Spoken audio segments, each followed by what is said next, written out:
बुराई कितनी भी छोटी क्यों न हो, उसका प्रभाव बहुत बड़ा होता है। इसलिए बुराई को पूरी तरह छोड़ना ही बेहतर है। इस कहानी में यही बताया गया है। एक दिन रोहन ने अपने मित्रों को रात्रिभोज पर बुलाया था। वह स्वयं रसोई में खाना बना रहा था। जब खाना उसने चखा तो उसे लगा कि खाने में नमक कम है, लेकिन ये क्या, रसोई घर में भी नमक नहीं था। उसने अपने बेटे से कहा कि जल्दी से थोड़ा नमक खरीद लाओ, लेकिन उसकी सही कीमत चुकाना, न ज्यादा न कम।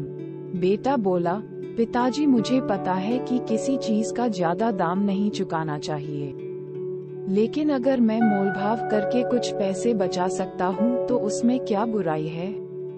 रोहन के मित्र पिता पुत्र की बातें सुन रहे थे। वे चकित थे कि कम कीमत पर नमक लाने पर गांव कैसे बर्बाद हो सकता है। जब उन्होंने रोहन से इस बात का रहस्य जानना चाहा तो उसने कहा, कोई भी दुकानदार कम कीमत पर नमक तभी बेचेगा जब उसे पैसे की सख्त जरूरत होगी। ऐसे में उससे नमक वही खरीदेगा जो नमक को तैयार करने में लगे श्रम और श्रमिकों के संघर्ष से वाकिफ नहीं होगा। मित्र ने पूछा, लेकिन इससे गांव कैसे बर्बाद हो सकता है। रोहन बोला, तुम्हें शायद इसका पता न हो, लेकिन शुरुआत में संसार में बुराई बहुत कम थी।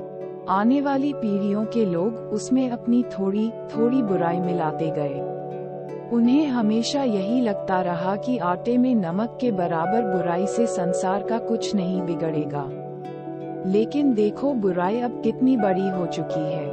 जब इतना बड़ा संसार बिगड़ सकता है, तो हमारा छोटा सा गांव क्यों नहीं। मॉरल, बुराई कितनी भी छोटी हो, उसका प्रभाव बहुत बड़ा होता है। इसलिए बुराई को पूरी तरह छोड़ना ही बेहतर है। अगर आपको हमारी स्टोरी अच्छी लगी हो तो अपने दोस्तों के साथ भी शेयर कीजिए और कमेंट में जरूर बताइए कि कैसी लगी हमारी स्टोरीज।